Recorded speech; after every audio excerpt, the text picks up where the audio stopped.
EVM पे हम बहुत बड़े लड़ाई लड़ने वाले हैं। ईवीएम पर, हाँ, मैं याद दिला रहा हूँ ना, मैं याद ये तो देखो, ईवीएम पे हम बहुत बड़ी लड़ाई लड़ने वाले, क्योंकि ईवीएम पे एक जो बहुत महत्वपूर्ण सवाल है वो ये है कि ईवीएम यहाँ से रिलीज हो जाती है इलेक्शन कमीशन से बहुत दिन पहले। 141 मेंबर ऑफ पार्लियामेंट को सस्पेंड करके कानून बनाया सरकार ने उस दिन। वो बिल को जो है ना, उसको कानून का रूप दिया कि जब नियुक्ति होगी इलेक्शन कमिश्नर की तो चीफ जस्टिस नहीं रहेंगे, क्योंकि ये जो आज चीफ जस्टिस बैठे इन्हीं के नेतृत्व में ये इलेक्शन होना है।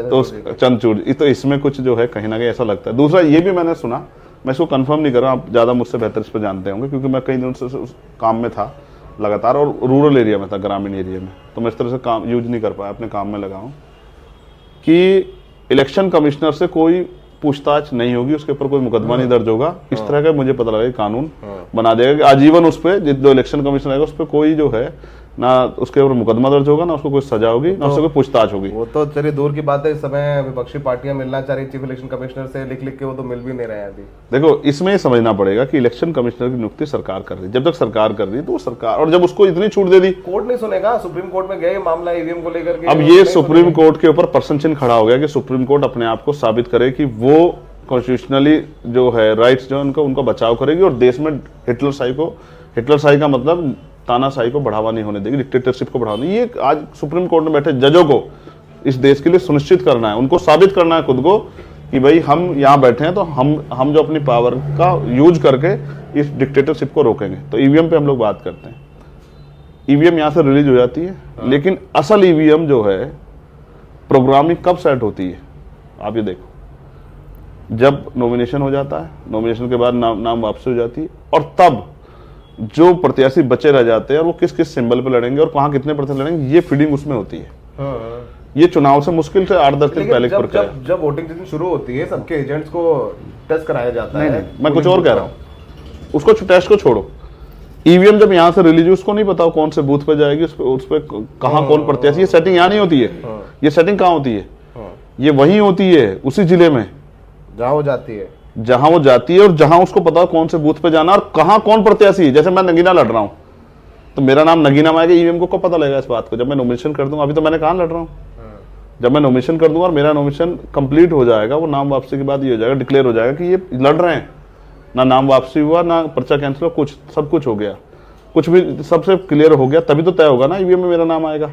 तो वो जो सॉफ्टवेयर अपडेटिंग होती है, ये एक बहुत बड़ा झोल है जिसको समझना पड़ेगा।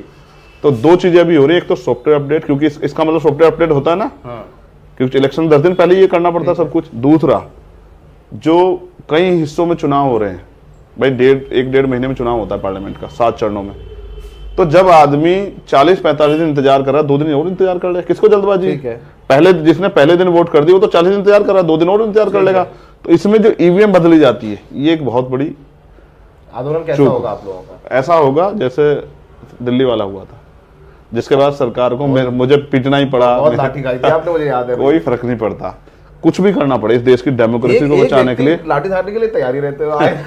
इस देश की डेमोक्रेसी, इस देश के संविधान को बचाने के लिए, लोगों के विश्वास को कायम रखने के लिए कोई भी कीमत चुकानी पड़े, चुकाएंगे हम उस चुकाने के लिए तैयार हैं। क्योंकि जब हम बात करते हैं ना शहीद भगत सिंह की, तो फिर लाठी से डर नहीं लगता है। जब बात करते हैं देश के क्रांतिकारियों की, तो लाठी से डर नहीं लगता है। और जब आप बात करते हैं सत्ता के दमन के खिलाफ लड़ने की, तो याद करो वो क्या हालात होंगे जब डॉक्टर अंबेडकर इन हालातों में लड़ रहे थे, और कई जगह उनको जो है, जब साइमन कमीशन का उनको स्वागत करना था, और देश में साइमन कमीशन के खिलाफ सब लोगों ने लहर चला रखी थी। तो अपने हितों को किस तरह से प्रोटेक्ट करना है, किसी भी आलोचना को सहने के लिए, ये डॉक्टर अंबेडकर से हमें सीखना चाहिए। स्टैंड लेने के लिए फिर किसी चीज की जरूरत नहीं है। तारीख बताएंगे कब से शुरू करेंगे? तारीख बता दूंगा तो होते उससे पहले जेल में आंदोलन करके जेल में जाऊं तो ज्यादा अच्छा। तो ये देखिए, रेड माइक पे हम लोग बहुत अनफिल्टर्ड टाइप बात करते हैं। चंद्रशेखर से बड़े आज बहुत इतने इंटरव्यू के, लेकिन इतना खुल के बात जो है, मैंने सवाल ही पूछे बात खुल के, और आपने खुल के जवाब भी दिया। आज एंकर भी हो गए थे चंद्रशेखर जी। तो बहुत बढ़िया बातचीत है। मैं कहता हूँ रेड माइक के हर इंटरव्यू देखिए, पर ये इंटरव्यू बहुत विशेष रूप से देखिए, क्योंकि आपको समझ में आएगा कि तमाम उन मुद्दों पर जिन्हें आप टीवी पर देखकर अपनी राय बनाते हैं, उनसे जुदा भी एक राय है, क्योंकि वो काउंटर नैरेटिव या उसका काउंटर जवाब, लॉजिकल जवाब आप नहीं सुन पा रहे, देख पा रहे हैं। तो उसको समझने जानने के लिए इंटरव्यू जरूर देखिए। हमेशा कहते हैं चंद्रशेखर जी, आगे भी कह रहे हो लाठी खाने को तैयार हो, आंदोलन करने को तैयार हो, अभी चुनाव लड़ेंगे।